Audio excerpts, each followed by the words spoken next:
Sweetie? Annie, open the door, please. Annie. 1835 Masehi, Vatikan membangun sekolah di Roma untuk melatih para imam atau pastor di ritual pengusiran setan. Tahun 2018, laporan kerasukan masif mendunia dan semakin intens terjadi, sehingga untuk pertama kalinya Vatikan merespon masalah tersebut dengan membuka sebuah sekolah pengusiran setan di luar Roma. Para biarawati ditunjuk sebagai suster atau pelayan bagi orang-orang yang kerasukan dan dilarang keras untuk ikut campur atau belajar cara melakukan pengusiran setan, karena itu adalah tugas para imam alias pastor.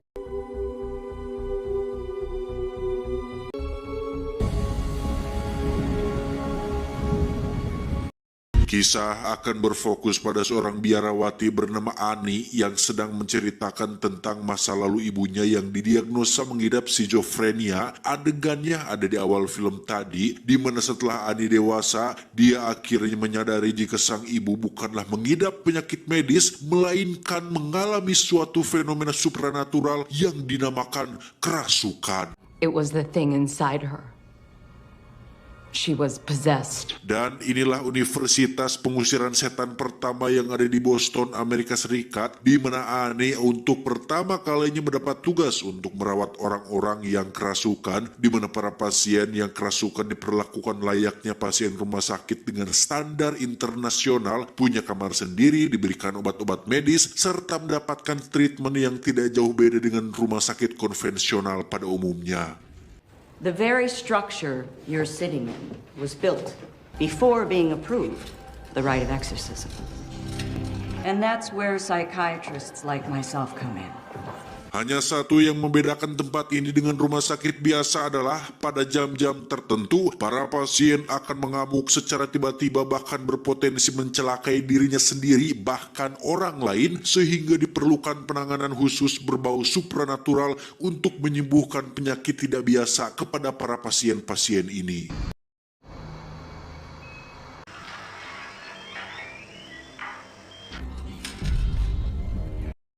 Ani sendiri mendapat 2 pasien untuk dirawat. Yang pertama ada abah-abah atau kakek-kakek yang setiap harinya hanya bengong memandangi pojokan langit-langit seolah melihat sesuatu, sehingga sebagai seorang biarawati perawat, Anne harus sabar dan selalu tersenyum seolah tidak terjadi apa-apa. Pasien kedua ada seorang gadis kecil bernama Natalie yang sekilas nampak sehat walafiat, tidak menunjukkan sakit atau menderita sedikit pun. Tetapi jangan salah, pada jam-jam tertentu yang tidak bisa ditentukan, Natalie akan mengalami kerasukan yang membuat fisiknya berubah dan bisa melakukan beberapa hal yang tidak masuk di nalar akal manusia. Mother believes that she is being possessed by some sort of evil entity. Thanks. Selesai merawat pasien, Anita sengaja mendengar sebuah kelas pelajaran khusus untuk para calon imam, yang mana Ani nyelonong baik masuk ke sana, yang kebetulan pengajarnya adalah seorang pengusir setan senior bernama Pastor Quinn, yang sadar jika ada Ani di dalam kelasnya tetapi memilih untuk membiarkannya. The devil will try to distract you. So doubt in God's word. Kebetulan saat itu Pastor Quinn sedang menjelaskan tentang pasien bernama Elena yang merupakan pasien dengan tingkat kerasukan tertinggi yang masuk pada tahap di mana fisik dan suaranya benar-benar berubah secara drastis. Namun karena para senior melakukan kesalahan pada metode pengusirannya, menyebabkan Elena meninggal dunia akibat bunuh diri. The devil will try to distract you. What would you have done differently? Setelah kelas berakhir, Ani menunjukkan ketertarikan kuat pada bidang pengusiran setan, di mana dia melakukan riset dan observasi terhadap kasus Elena untuk menemukan celah kesalahan pada metode yang dipakai oleh para seniornya. Sempat dilarang oleh biarawati senior untuk jangan ikut campur, tetapi Ani mendapat izin langsung dari Pastor Quinn untuk mengikuti kelasnya setelah beliau merasa bahwa Ani memiliki bakat dan aura untuk menjadi penerus John Constantine. To attend another one of your classes. She wants to learn. Singkat cerita, suatu malam pun tiba. Terjadi hal yang tak terduga ketika Ani sedang mengelap tubuh si Abah, di mana spons yang dipakai meninggalkan bekas ngebul pada kulitnya, disusul dengan munculnya suara nyanyian yang biasa dinyanyikan mendiang ibu Ani, dan tertutup pintu secara tiba-tiba yang membuat situasi menjadi mengkeengkan. We've been waiting for you.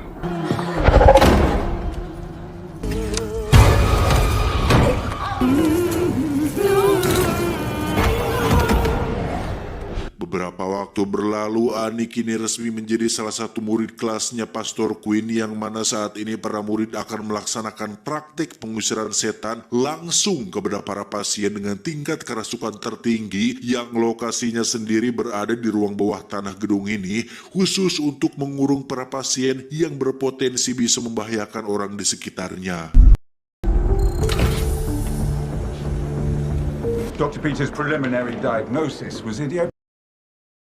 Dan betapa terkejutnya Ani saat baru mengetahui jika Natalie, si bocah yang sempat dirawatnya beberapa bulan lalu, kini harus berada di tempat ini, pertanda bahwa kondisinya semakin memburuk, yang hal itu pun ditandai dengan perubahan fisik, lebih tepatnya wajah yang sudah berubah menjadi sedikit mengerikan. Natalie's 10 years. Pastor Quinn meminta 2 orang sukarelawan untuk mempraktekkan apa yang selama ini sudah dipelajari, di mana Dante ini, bebangusnya, pun mengajukan diri dengan satu temannya untuk melakukan pengusiran setan yang bersemayam di tubuh Natalie. He will use this pain to break into your soul. This is baptism. Bermodalkan salib, air suci, dan kitab, mereka berdua langsung melakukan pengusiran setan, yang hal tersebut cukup membuat Natalie ngorejat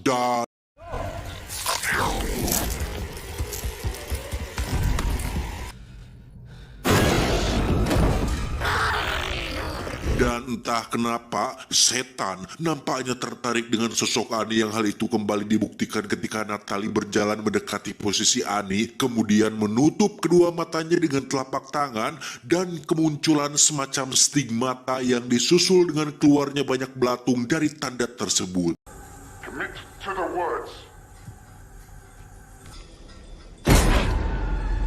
Tak bisa tinggal diam, Pastor Quinn pun terpaksa turun tangan langsung tepat saat Natalie masuk ke dalam kasur, yang ketika dibuka, tiba-tiba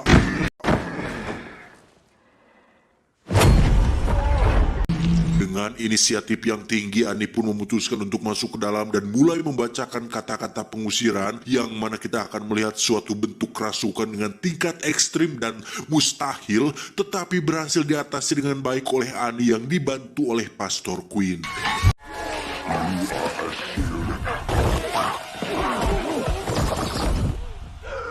Setelah ritual pengusiran berhasil dilakukan, Ani, Dante, dan satu kawan pun merayakannya dengan minum bersama, di mana Ani dianggap memiliki bakat untuk melakukan pengusiran dan memiliki peluang besar untuk bisa berkarir di kancah pengusiran setan internasional. To you.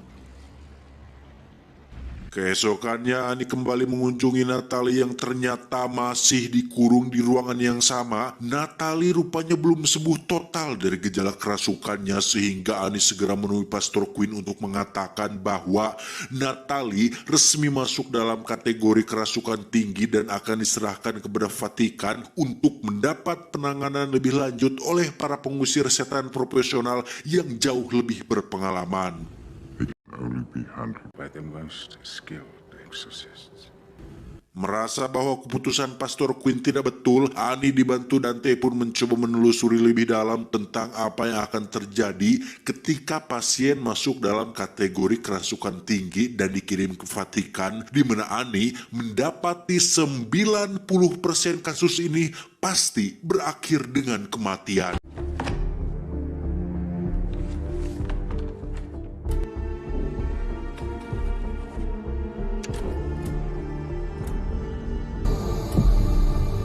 Dengan cepat Ani menemui Pastor Quinn untuk memintanya supaya tunda dulu pengiriman Natalie ke Vatikan, karena pasti ada satu cara atau metode untuk bisa benar-benar menyembuhkannya, tetapi Ani justru dianggap telah menyimpang dari ajaran, atau dalam bahasa ilmiahnya mawa karep sorangan.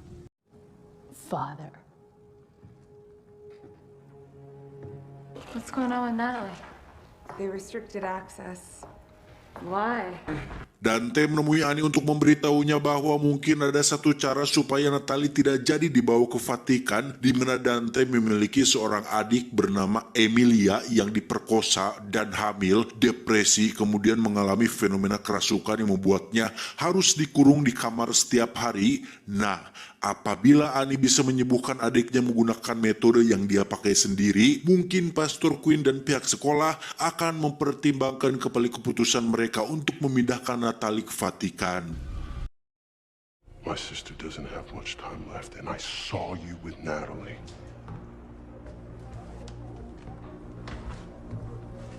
Tibalah Annie di rumah Dante yang di situ ada Emilia adiknya yang katanya sudah tertidur selama 3 hari berturut-turut. Annie akan menggunakan metode yang berbeda dengan pengusiran setan konvensional yang biasa dilakukan oleh pastor dan praktisi pada umumnya. Yang kita tahu, ritual pengusiran setan biasanya harus menggunakan air suci, kata-kata di dalam Alkitab, dan equipment pendukung lain. Namun Annie menggunakan metode pendekatan secara persuasif, yaitu mengajak Emilia untuk kembali menguasai tubuhnya, atau dengan kata lain menggunakan kata-kata motivasi agar Emilia mau untuk kembali normal seperti biasa. Tetapi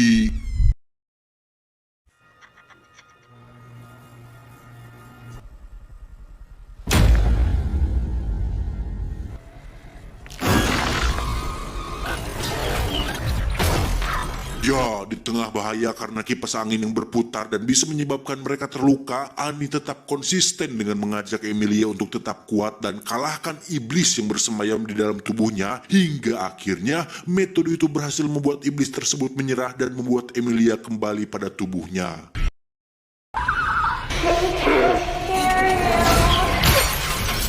Psalm 86:5.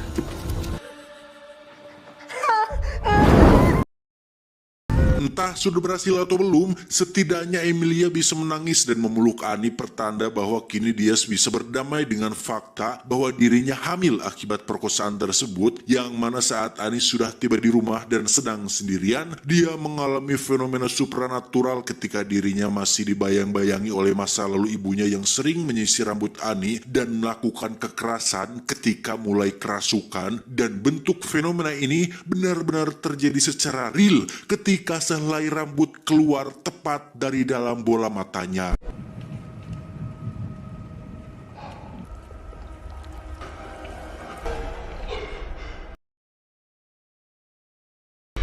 Tak lama Annie pun dipanggil untuk segera datang ke sekolah bahwa ada sebuah kabar buruk mengenai adik Dante, yaitu Emilia, yang ternyata ditemukan bunuh diri oleh ibunya sesaat setelah ritual pengusiran ilegal dilakukan oleh Dante dan Annie semalam.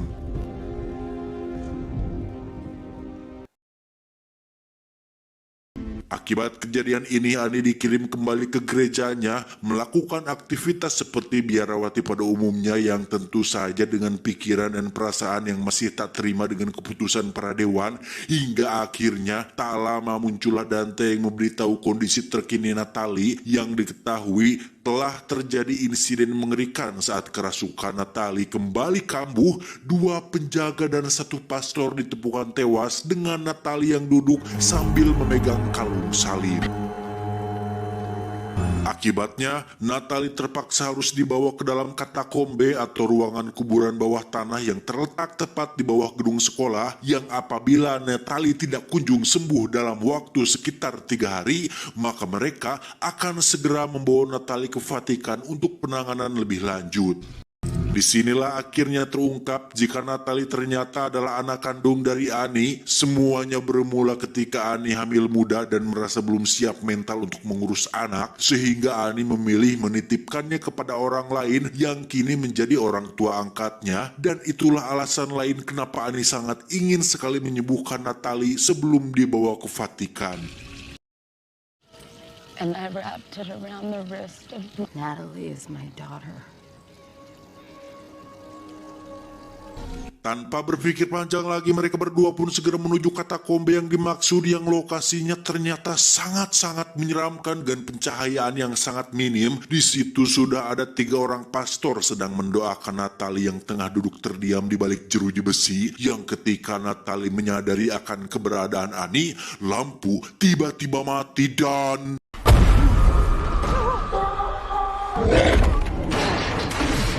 Dengan fisik yang sudah berubah, Natalie perlahan menghampiri Annie kemudian memeluknya. Namun tiba-tiba...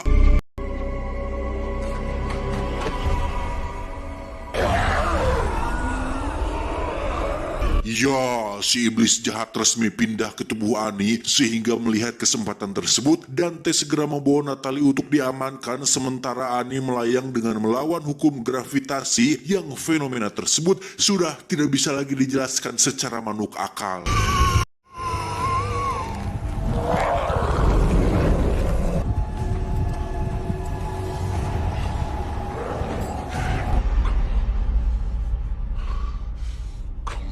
Dan ya, Dante harus terkecoh saat mengira jika Annie akan datang menghampirinya, di mana Dante dibuat tak sadarkan diri sehingga nyawa Natalie sekarang dalam bahaya.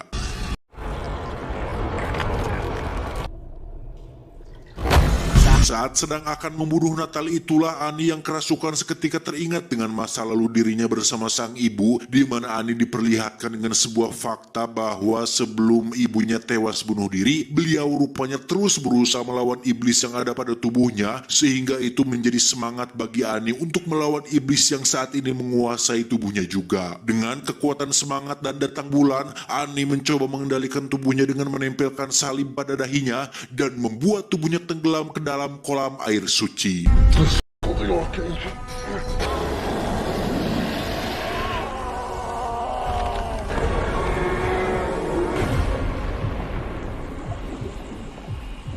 Saat itulah kolam tiba-tiba ngagolak seperti sedang nahir cai, di mana si iblis jelas saja kepanasan berendam di dalam kolam air suci, sehingga dengan begitu si iblis resmi meninggalkan tubuh Annie sekaligus musnah dari muka bumi ini.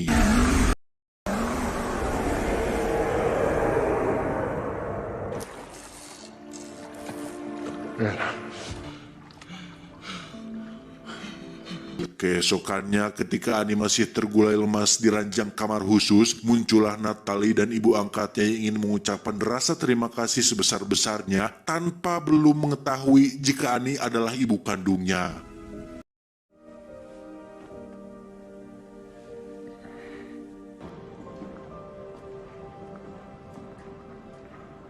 Berkat jasa Annie yang sudah berhasil menyembuhkan Natalie secara total, pihak sekolah pun memberikan hadiah berupa beasiswa untuk Annie bisa belajar pengusiran setan di Vatikan, yang mana saat dia akan keluar gedung, di situ Annie baru menyadari adanya patung Catherine of Alexandria yang secara teknis adalah pengusir setan wanita pertama dari abad ke-14, sehingga Annie adalah wanita kedua setelah Catherine yang menjadi pengusir setan setelah berabad-abad lamanya. So, the first in 7 centuries. Be careful. Saat berada di taksi itulah Annie melihat sosok wanita di kejauhan yang terus memandanginya, disusul dengan si supir sendiri yang bersikap aneh seperti kerasukan setan, sehingga hal ini merupakan bukti bahwa sekali Annie kenal dengan iblis, maka iblis akan mengenal Annie selamanya. Dan